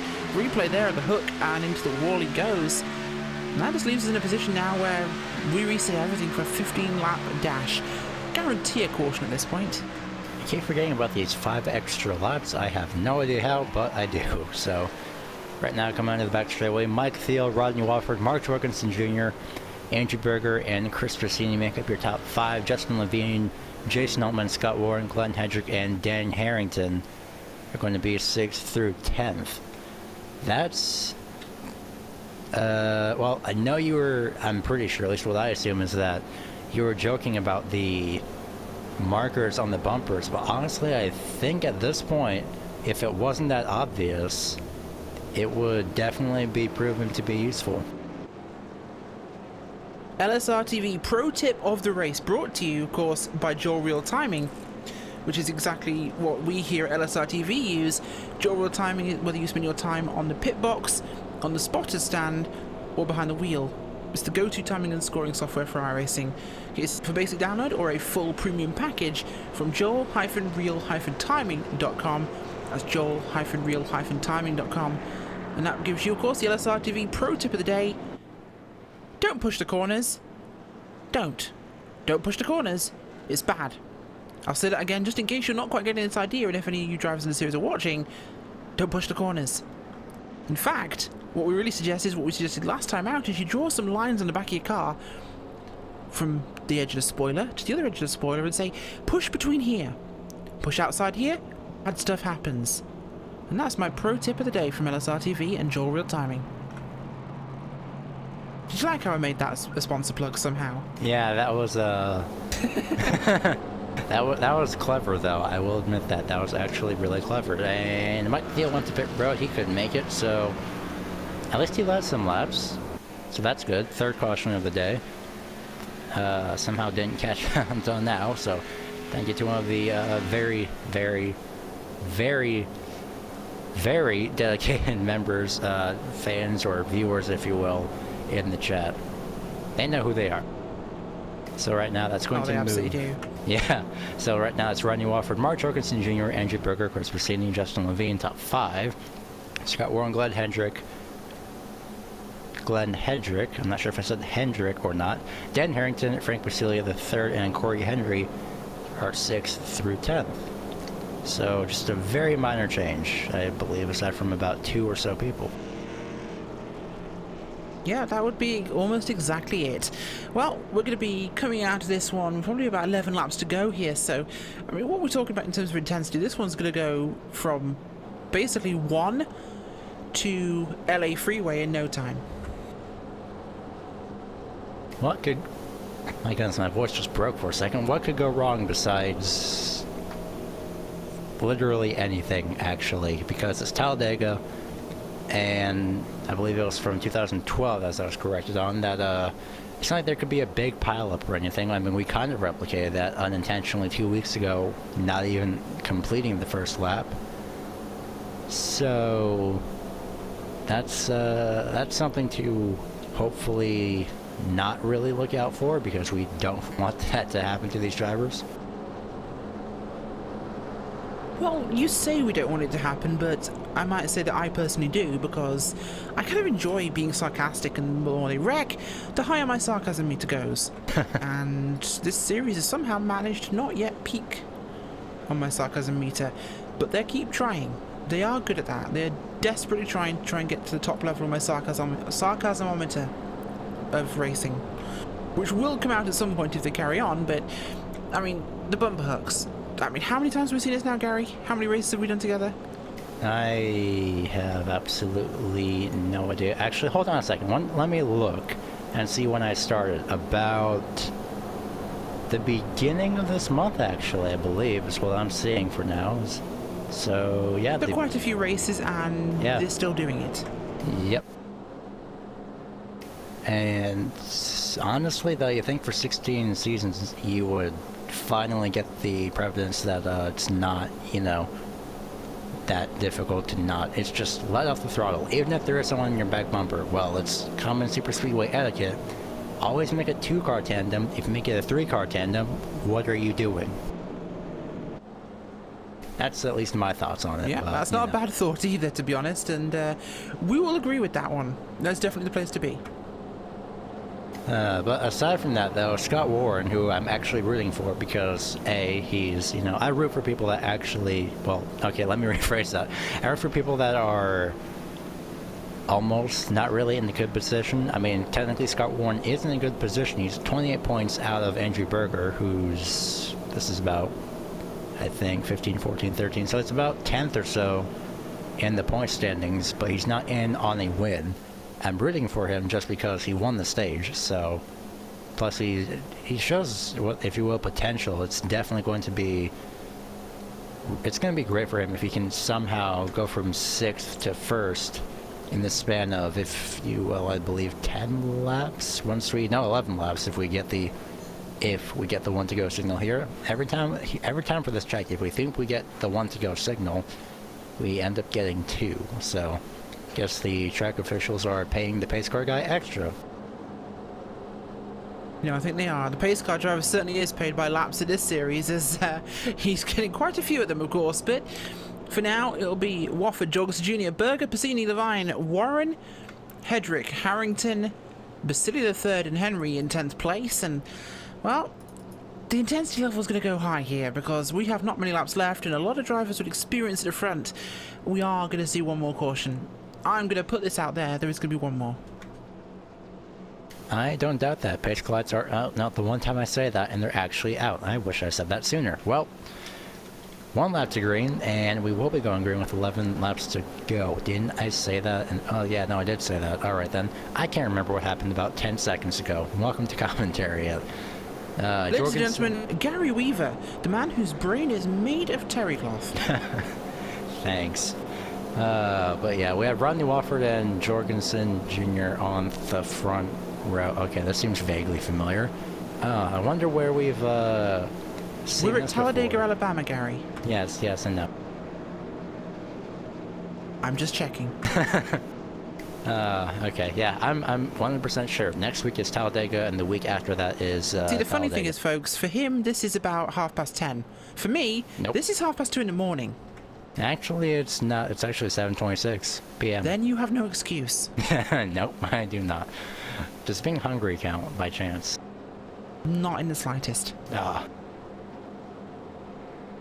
Anyway, back to the motor racing rather than the sarcasmometer of news. Rodney Wofford, Jorgensen Jr. This is a potent front row, and we've got teammates of the 3 behind the 88. The 24's up there, who's teammates with the 88. This is going to get interesting. I mean, it's not like Wofford and Jorgensen are extremely insanely great at Superspeedway racing or anything. I mean, you know, the chances of them being on the front row again are completely unlikely because, you know, oh, wait a minute, what do you know, they are. So this is going to be basically a repeat for these two. In fact, I think on the very first lap as well, Jorgensen did clear Rodney Wofford. He did. He cleared Rodney Wofford heading into turn 1 on the initial start for that lead, barely into turn number 1. Could we see that again? That could certainly make things a bit more entertaining. Oh yeah, we're about to find out if we can do that again. We are. Pace cars off here. Rodney Wofford will have the lead of this one into the first restart of this last 10 laps. So guaranteed it'll be a second. Here we go. Starter has the flag in his hand. Green flag will wave. Wofford has a good run. The 24 gives him a massive push. Pacini gives the 88 a huge push though, and look at this, it's almost a dead heat start here into turn 1, but a lead for the 88. Jorgensen's halfway out to the lead right now, and now it's going to head back slowly to number 3 of Rodney Wofford, keeping on that 70-61 today's stage at lap 40. Side by side now down the back straightaway between the 88, the 1, the 3, and the 24. On the high side, that high side is starting to fall back just a little bit, but that outside line is still, at least the front 3 are, well, Jorgensen's trying to stick with Wofford, but he doesn't have any help from Pacini. No, he doesn't right now, and they're going to try and hold this one in place as our top group really sticking together at this point. Whole field sticking together in a moment, and wow, this is definitely a close thing actually at the moment. Lap 66 here. It'll be 9 to go this time round, and 3 has the advantage finally on the low side. The 88 drops back, and the 1 stays with the 88. 2 cars on the high side. This has been the story all night. The top side crumbles, and the bottom side just pulls the lead. Yeah, Scott Warren looked to the bottom, looked to the inside lane as well on the back straightaway. I've got to stop saying as well, but he's trying to stick with that outside lane, actually. He wants to help that outside lane as best as he can. But in this case, he's better off taking the inside lane. Well, maybe not. It's, again, this is the process that Jason Oldman goes through. 9 laps to go this time by. That's a little bit of contact, almost near incident for side drafting there between the 24 and the 88 down the tri-oval as they head back into turn 1. Jorgensen is near level with Andrew Berger. Yeah, he is, and he's trying his best not to get involved in an incident here, but they're all trying to push to take as much advantage as they can, because the moments here mean everything. Berger goes to the top, 88 goes low, nearly 3 wide there as things get heated on the racetrack, and 3 wide for your lead, 88 low, 3 in the middle with the Juki move, 24 up high with a push from 1. Levine on the low side pushing the 88 will have the advantage low as, oh my gosh, this one has stepped up a notch. Scott Warren, you are in the wrong place. That's, well, then again, that could be the right place, but he's going to chance, he's going to try and head to the outside lane. Look at the 21 of Glenn Hedrick on the inside lane, trying to get by that number 3 of Rodney Wofford, as now Chris Pacini is going to be probably stuck on the far outside lane. The 24 breaks loose, coming out for number 2. And we're going to get at least one more restart. People are still piling into that. Some of them only. Don't forget, Wofford's used his backup car already, as the 3 wide ends the way 3 wides typically do. As this time it was contact with the 21 tipping the 24. Wofford caught up with nowhere to go. A bunch of other cars involved as well. Basili the 3rd there. Reagan and I believe the 18 champion caught a bit or something here, but oh my gosh, that got things a bit up a notch. And unfortunately for Scott Warren, Mike Schultz was coming up on the track just a bit too quickly and got Scott Warren in the left front.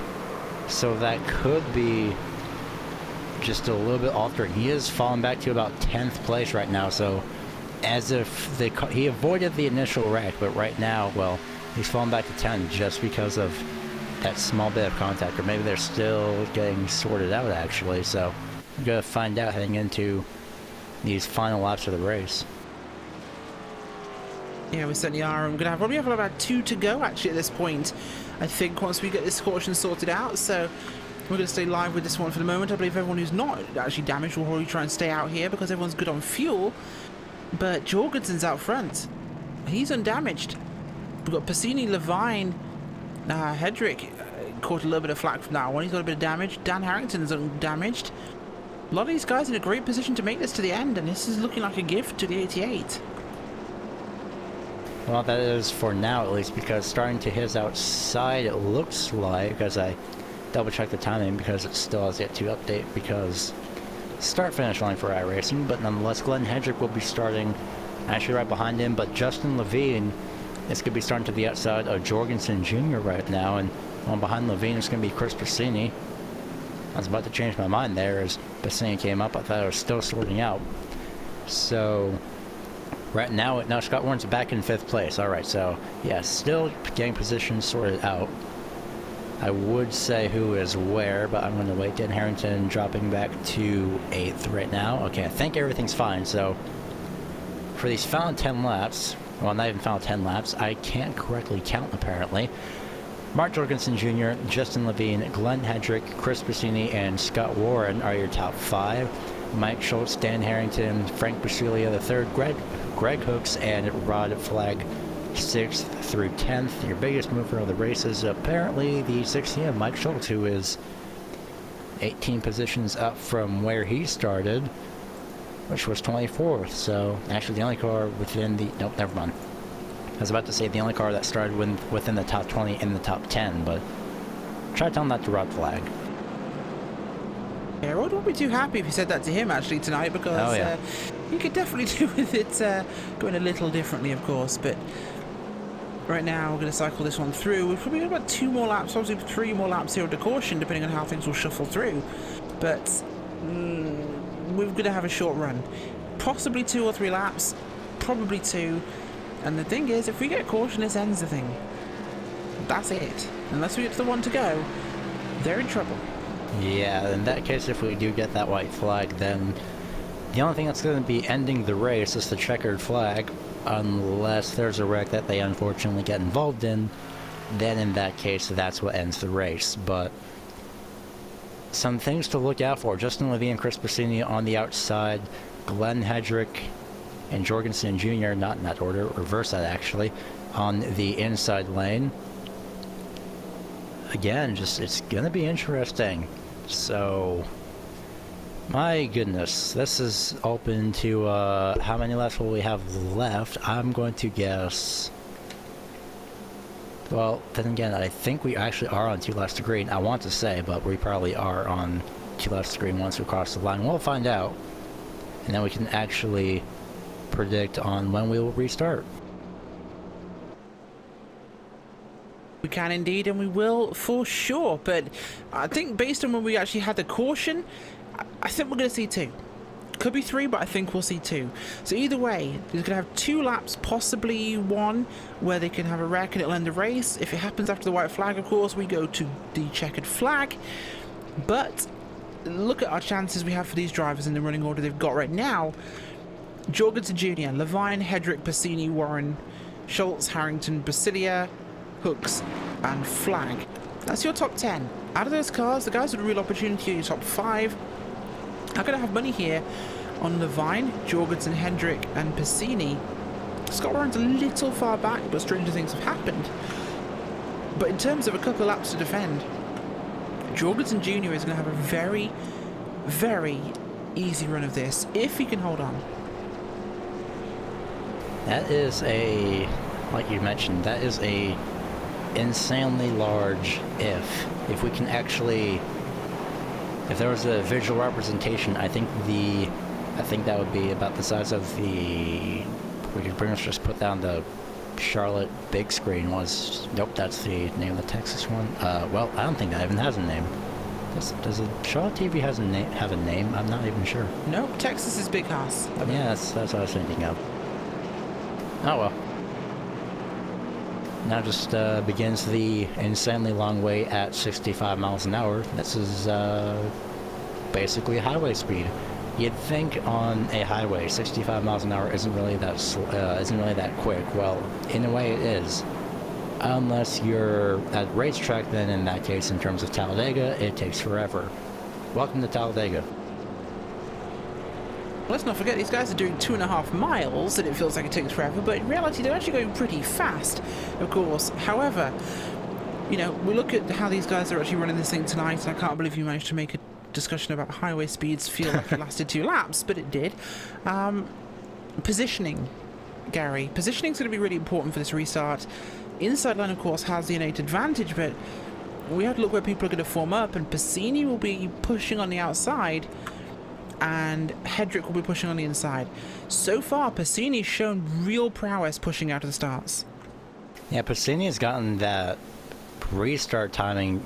He's got that timing down perfect, but the thing is that he's going to have to expect Mark Jorgensen to maybe go a little bit earlier than usual. But if Jorgensen goes earlier than usual, then in that case it's just going to be a complete nightmare for him, because he's going to have to try and hold off everybody else, and we've seen what he can do. He's trying to hold off everybody else. That causes everyone else to scramble as the lights are finally out, and we are going green with 3 laps to go. I can correctly count laps. But for Glenn Hedrick, though, he's been pretty much riding up here as well. But Scott Warren is actually starting on the inside, so this could help out Scott Warren maybe just a little bit. It certainly could, and we look forward to seeing how this one does play through. But it's going to be going green this time by, so this will be on to lap 473. So we get 3, 4, and 5. 3 laps to go here at the restart, and that will be our big push. Can Mark Jorgensen Jr. hold on here for the win? Will Justin Levine have an opportunity? Could Hedrick, Piscini, Warren, Schultz, Harrington, Brasilia, Hooks, or Flag get their nose in? Well, you'll find out in just a few seconds. We're going to I'm kidding. We're not going to commercial. What do we look like to you, Fox TV? Anyway, Jorgensen Jr. leading the way in this one. Levine in second place. I'm really looking forward to seeing what Levine can pull out the bag here, because Levine, he needs a good chance at this.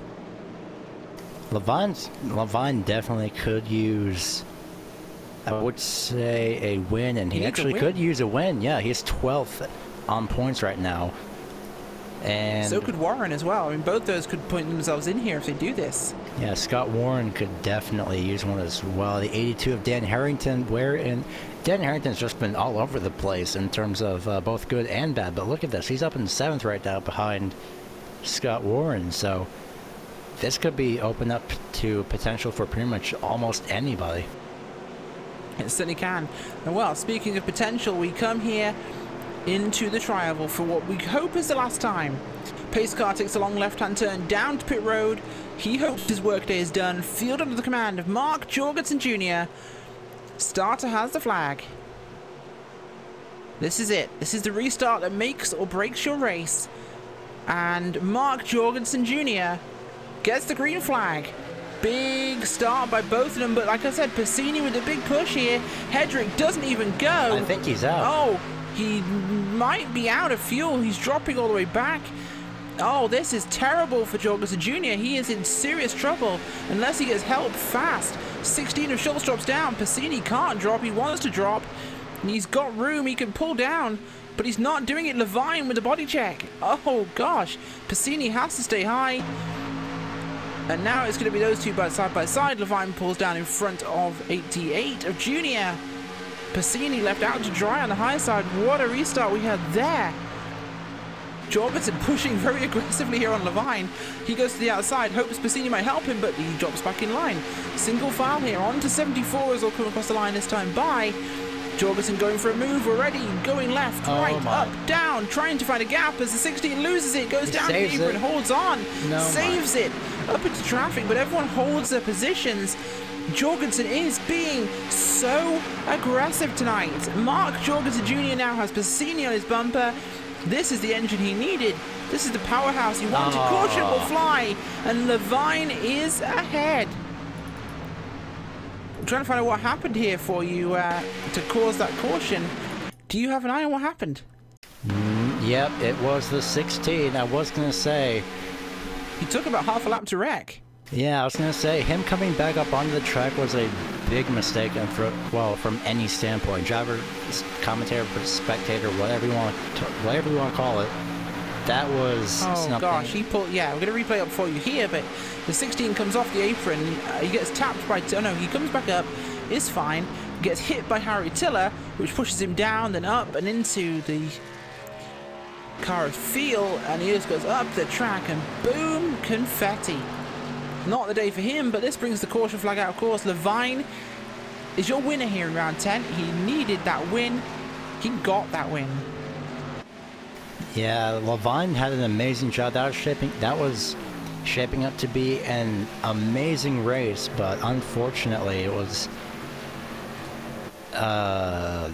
again, I guess another word you could say is controversial in a way. It could be, however you want to interpret it, but was Chris Pacini seriously in third, actually, once the caution came out? I'm going to double check that. I think Pacini was third when the caution came out. As unfortunate as that was, it was definitely going to be an amazing race to the line, but right now that's unfortunately not going to happen, as we're going to be finishing under a very, very anticlimactic yellow flag.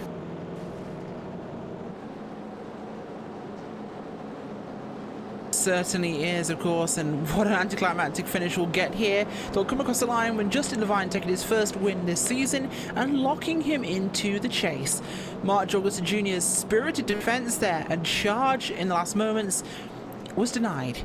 Chris Pacini will look at the third place, I believe, but Scott Warren was ahead last time they came across the line, but Pacini will now be officially scored in the third place. And well, what a race.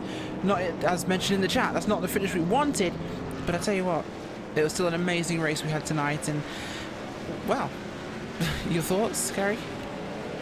Well, one thought is, I was about to say, I think Levine just ran out of fuel. He's doing burnouts already. That was again shaping up to be an amazing race. Hopefully it would be, but unfortunately we'll never know. What the 16 should have done, though, was at least stay below the apron or just stay on the very low line instead of trying to salvage whatever position he could. Decisions in the heat of the race will never be as simple, of course. You can see Levine doing burnouts there, very happy driver. We, of course, going to run down your finishing orders now. Justin Levine taking home the win today with Mark Jorgensen Jr. in second place, Chris Pacini in third, Scott Warren and Dan Harrington in fifth. Finishing in sixth is going to be John Ludke. Rod Flag finishes seventh. Eighth, Corey Hendry. Ninth goes to Mike Thiel, and Frank Brasilia, the third, finishes in 10th. 7th place tonight is going to Rodney Wofford with Harry Tiller, Andrew Berger, Jason Altmans and Gary Champion. 16th through 20th is Richard Reagan Jr., Greg Hooks, Corey Smith, Mike Schultz, and Glenn Hedrick. It is indeed, and 21st place is TJ Burke with Joseph DeWisher, Jake Champion, Spencer Preet and Sean McCarrick. Final runners tonight, Kevin Spencer, Josh Hanna, Ruinell second, and Chris Pratt. We are going to go to a quick commercial break. Do not go anywhere, because the best part of Super Speedway Cup Series is coming up right now. That'll be the interviews, and that's just in a couple of moments, so stay tuned. Asphalt car, you can't overdrive them. Well, that was the first thing that I had to learn right off the bat is, oh my gosh, I've got to discipline myself, not overdrive this thing, and that's how you get the most out of it. Truth be told, communicating the right information to your crew and your crew chief so they can do their job and make their appropriate adjustments for you to go faster and do your job is probably 90% of the game in our world.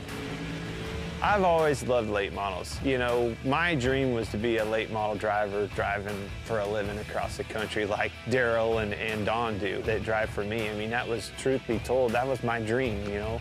I always wanted a semi. I always wanted a stacker trailer with 2 hot rods in it and let's go racing. Let's take off with your buddies and go race and chase that dream. Never in a million years did I think it would turn into a Cup Series, and I actually have an opportunity to own 2 dirt late model teams.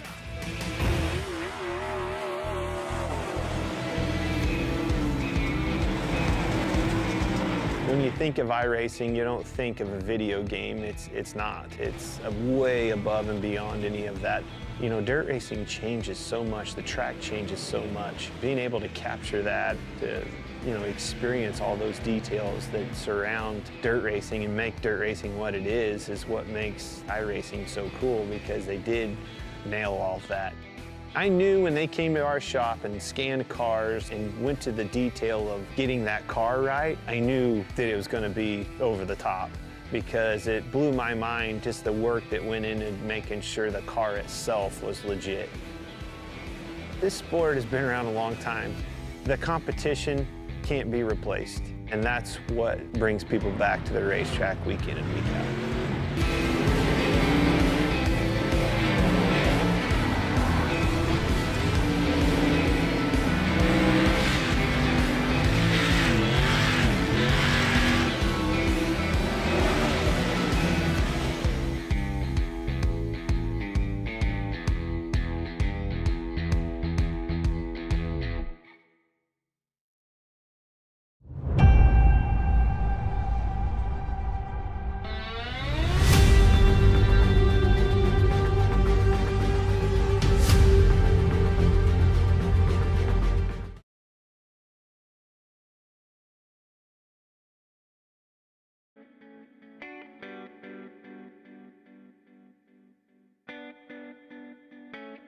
Welcome back to the Superspeedway Cup Series post-race interviews here on LSRTV.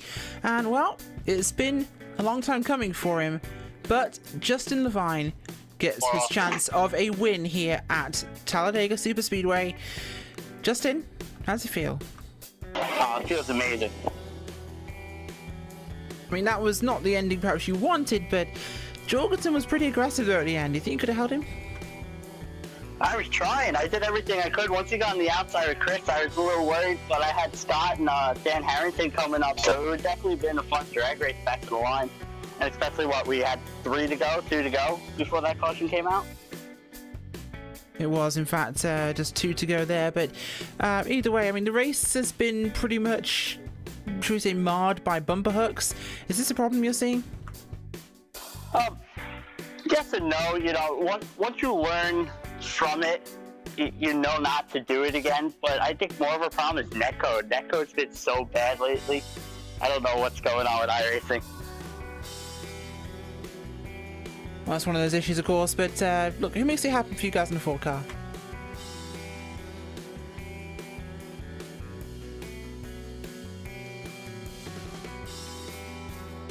Do we still have you, Justin? Oh, I'm sorry, it went out. What did you say? I said, who makes it happen for you guys on the 4 car?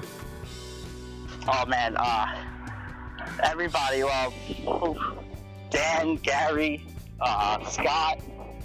Oh my God! If it wasn't for them helping me today, I don't think I would have won that. A fantastic result for you here today at Talladega. Thanks for joining us.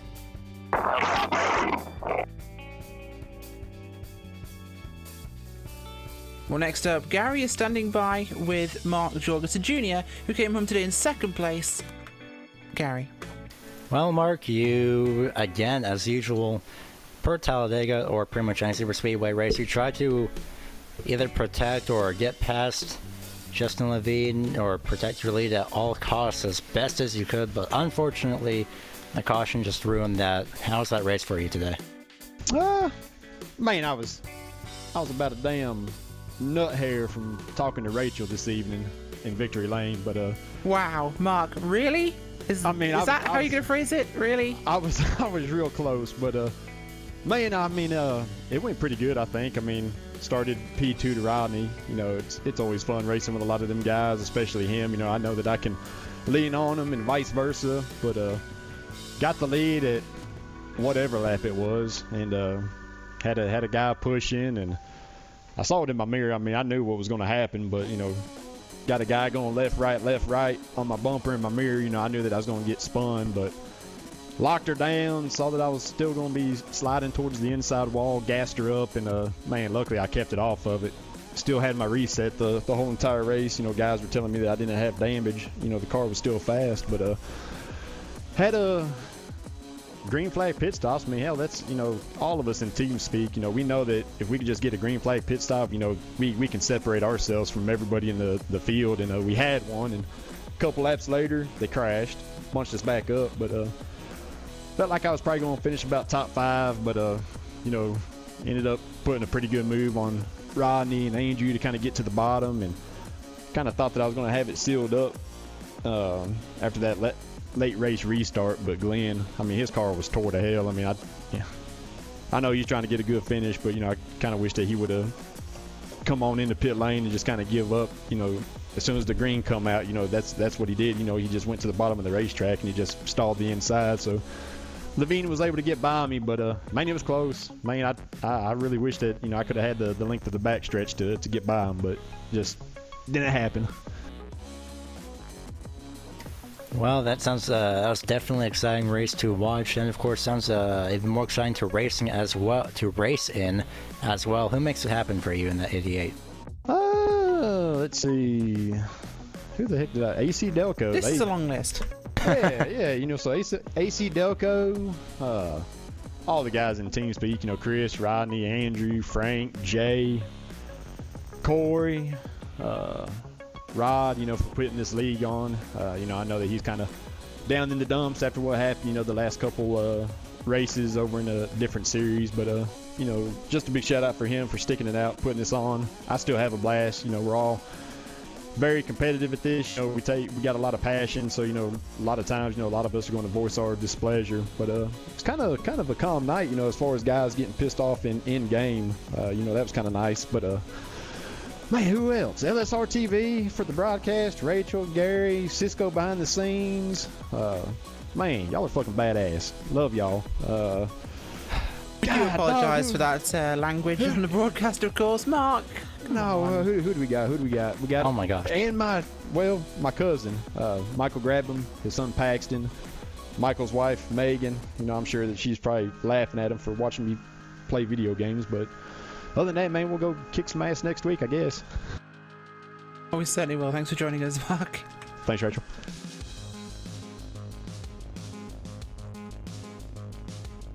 Oh, that was interesting. Well, finally, we have a slightly calmer interview, hopefully, with Chris Bassini, who came home today in third place.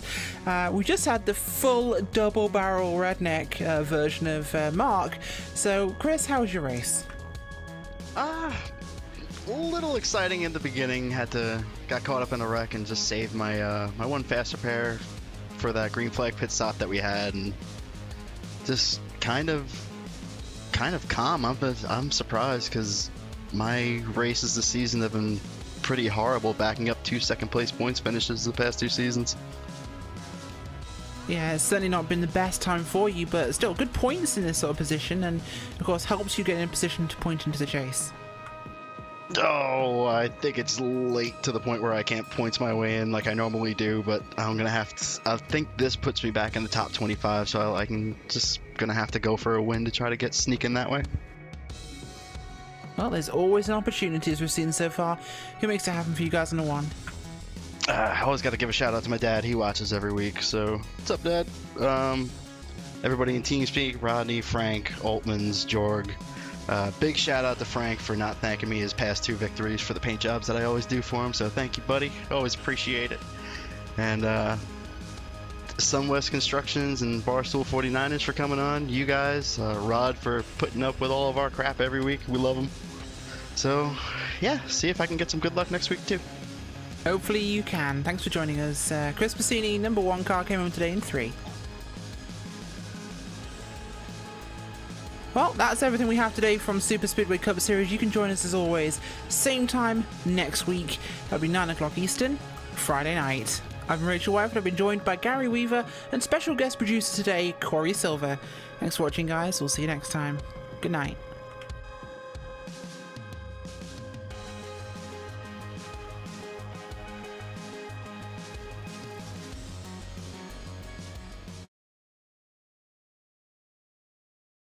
This broadcast is the copyrighted work of LSRTV, and it may not be rebroadcast, retranslated, or used in any form without the express written consent of Live Sim Racing LLC and iRacing.com Motorsport Simulations. LSRTV would like to thank you for your support, and we hope you enjoyed tonight's broadcast.